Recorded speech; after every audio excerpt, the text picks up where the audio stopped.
ನನ್ನೆಲ್ಲ ಪುಸ್ತಕ ಪ್ರೇಮಿಗಳಿಗೆ ಪುಸ್ತಕದ ಮನೆಗೆ ಸ್ವಾಗತ. ಇವತ್ತು ನನ್ನೊಂದು ಒಳ್ಳೆ ಪುಸ್ತಕ ನಿಮ್ಮ ಮುಂದೆ ಓದಲಿದ್ದೇನೆ. ಕೊನೆಯವರೆಗೂ ಕೇಳಿ, ಖಂಡಿತ ನೀವು ಇಷ್ಟಪಡ್ತೀರಾ. ಹಾಗಾದ್ರೆ ನನಗೊಂದು ಲೈಕ್ ಕೊಡಿ.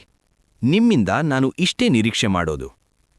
ಡೂ ಇಟ್ ಟುಡೇ ಎಂಬ ಪುಸ್ತಕವು ಜೀವನವನ್ನು ಮುಂದೂಡುವ ಅಭ್ಯಾಸದಿಂದ ಮುಕ್ತಗೊಳಿಸಿ ಕೆಲಸಗಳನ್ನು ತಕ್ಷಣ ಮಾಡುವುದು ಹೇಗೆ ಎಂಬುದನ್ನು ಸರಳವಾಗಿ ಆದರೆ ಆಳವಾದ ರೀತಿಯಲ್ಲಿ ಹೇಳುವ ಪ್ರೇರಣಾದಾಯಕ ಕೃತಿ. ಈ ಕಥೆಯು ಸಾಮಾನ್ಯ ಕಥೆಯಂತೆ ಆರಂಭವಾಗುವುದಿಲ್ಲ. ಇದು ನಮ್ಮ ಪ್ರತಿದಿನದ ಜೀವನದ ನಿಜವಾದ ಹೋರಾಟಗಳನ್ನು ಪ್ರತಿಬಿಂಬಿಸುತ್ತದೆ. ನಾವು ಏನು ಮಾಡಬೇಕು ಎಂದು ತಿಳಿದಿದ್ದರೂ ಅದನ್ನು ನಾಳೆ ಮಾಡೋಣ ಎಂದು ಮುಂದೂಡುವ ಮನೋಭಾವದ ಬಗ್ಗೆ. ಈ ಕಥೆಯ ಮಧ್ಯದಲ್ಲಿ ಒಬ್ಬ ಸಾಮಾನ್ಯ ವ್ಯಕ್ತಿಯಿದ್ದಾನೆ. ಅವನನ್ನು ನಾವು ನಮ್ಮಂತೆಯೇ ಎಂದುಕೊಳ್ಳಬಹುದು. ಅವನು ದೊಡ್ಡ ಕನಸುಗಳನ್ನು ಹೊಂದಿದ್ದಾನೆ. ಉತ್ತಮ ಉದ್ಯೋಗ, ಆರೋಗ್ಯಕರ ದೇಹ, ಹಣಕಾಸಿನ ಸ್ವಾತಂತ್ರ್ಯ, ಸಂತೋಷದ ಜೀವನ. ಆದರೆ ಅವನ ಜೀವನದಲ್ಲಿ ಒಂದು ದೊಡ್ಡ ಸಮಸ್ಯೆಯಿದೆ.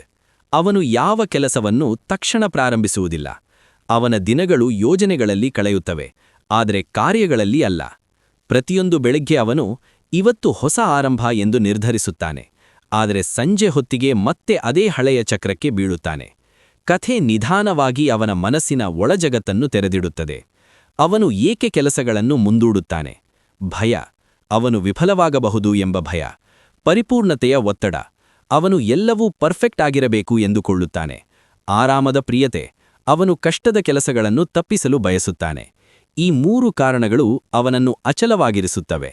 ಅವನು ಕನಸು ಕಾಣುತ್ತಾನೆ, ಆದರೆ ಕ್ರಮ ಕೈಗೊಳ್ಳುವುದಿಲ್ಲ. ಒಂದು ದಿನ ಅವನಿಗೆ ಒಂದು ದೊಡ್ಡ ಅರಿವು ಬರುತ್ತದೆ.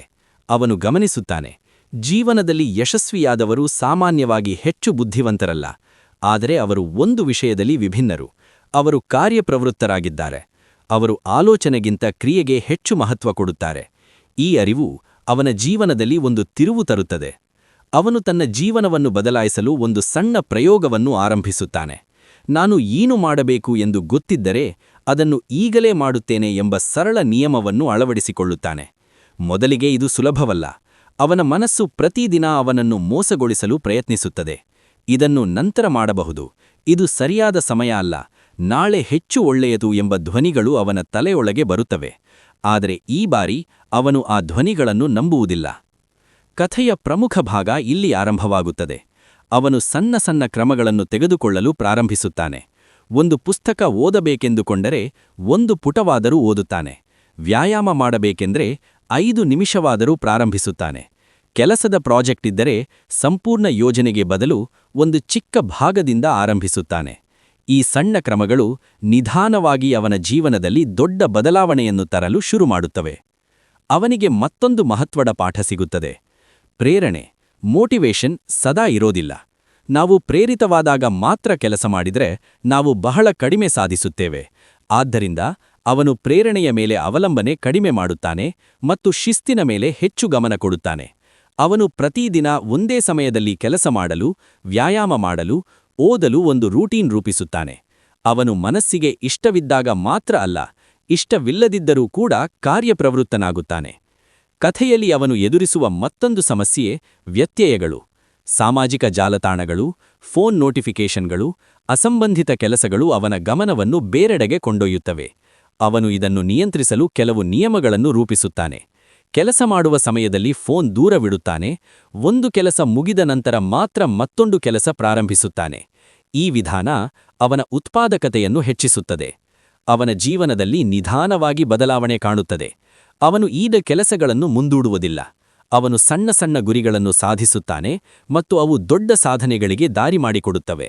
ಅವನ ಆತ್ಮವಿಶ್ವಾಸ ಹೆಚ್ಚಾಗುತ್ತದೆ. ಅವನು ಈಗ ತನ್ನ ಜೀವನದ ನಿಯಂತ್ರಣವನ್ನು ತನ್ನ ಕೈಯಲ್ಲಿ ಹಿಡಿದಿದ್ದಾನೆ. ಈ ಕಥೆಯಲ್ಲೊಂದು ಆಳವಾದ ಸಂದೇಶ ಇದೆ.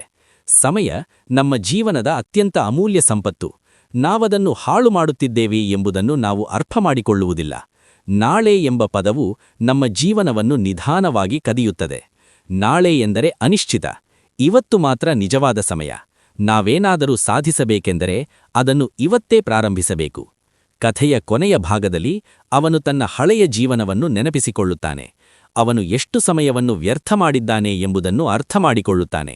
ಆದರೆ ಅವನು ಪಶ್ಚಾತ್ತಾಪ ಪಡುವುದಿಲ್ಲ. ಯಾಕೆಂದರೆ ಅವನು ಈಗ ಬದಲಾಗಿದ್ದಾನೆ. ಅವನು ಈಗ ಕ್ರಿಯಾಶೀಲ ವ್ಯಕ್ತಿ. ಅವನು ಕನಸು ಕಾಣುವವನಲ್ಲ, ಅವನು ಕನಸುಗಳನ್ನು ನೆರವೇರಿಸುವವನು. ಈ ಕಥೆ ಓದುಗರಿಗೆ ಒಂದು ಪ್ರಶ್ನೆಯನ್ನು ಕೇಳುತ್ತದೆ. ನೀವು ಯಾವ ರೀತಿಯ ವ್ಯಕ್ತಿ? ಮುಂದೂಡುವವರಾ ಅಥವಾ ಈಗಲೇ ಮಾಡುವವರಾ? ನೀವು ನಿಮ್ಮ ಜೀವನವನ್ನು ಬದಲಾಯಿಸಲು ಕಾಯುತ್ತಿದ್ದೀರಾ ಅಥವಾ ಈಗಲೇ ಪ್ರಾರಂಭಿಸುತ್ತೀರಾ? ಡೂ ಇಟ್ ಟುಡೇ ಎಂಬ ಪುಸ್ತಕವು ನಮಗೆ ಹೇಳುವುದೇನೆಂದರೆ, ಜೀವನದಲ್ಲಿ ದೊಡ್ಡ ಬದಲಾವಣೆಗಳನ್ನು ಮಾಡಲು ದೊಡ್ಡ ಹೆಜ್ಜೆಗಳು ಅಗತ್ಯವಿಲ್ಲ. ಸಣ್ಣ ಸಣ್ಣ ಕ್ರಮಗಳು ಸಾಕು, ಆದರೆ ಅವು ತಕ್ಷಣ ಮಾಡಬೇಕು. ನೀವು ಇಂದು ತೆಗೆದುಕೊಳ್ಳುವ ಒಂದು ಸಣ್ಣ ಕ್ರಮ ನಿಮ್ಮ ಭವಿಷ್ಯವನ್ನು ಸಂಪೂರ್ಣವಾಗಿ ಬದಲಾಯಿಸಬಹುದು. ಈ ಕಥೆ ಅಂತಿಮವಾಗಿ ಒಂದು ಸರಳವಾದ ಆದರೆ ಶಕ್ತಿಶಾಲಿ ಸತ್ಯವನ್ನು ಸಾರುತ್ತದೆ. ನಾವು ನಮ್ಮ ಜೀವನವನ್ನು ನಿಯಂತ್ರಿಸಬಹುದು, ನಾವು ನಮ್ಮ ಅಭ್ಯಾಸಗಳನ್ನು ಬದಲಾಯಿಸಬಹುದು, ನಾವು ನಮ್ಮ ಕನಸುಗಳನ್ನು ನಿಜವಾಗಿಸಬಹುದು. ಆದರೆ ಅದಕ್ಕೆ ಒಂದು ಷರತ್ತಿದೆ, ನಾವದನ್ನು ಇವತ್ತೇ ಪ್ರಾರಂಭಿಸಬೇಕು. ಆಡಿಯೋ ಕೇಳಿ ಸುಮ್ಮನಾಗಬೇಡಿ, ನಿಮ್ಮ ಸ್ನೇಹಿತರಿಗೂ ಇತರರಿಗೂ ಶೇರ್ ಮಾಡಿ, ಹಾಗೇ ನನಗೊಂದು ಲೈಕ್ ಕೊಡಿ. ಮತ್ತೆ ಸಿಗೋಣ. ಧನ್ಯವಾದಗಳು.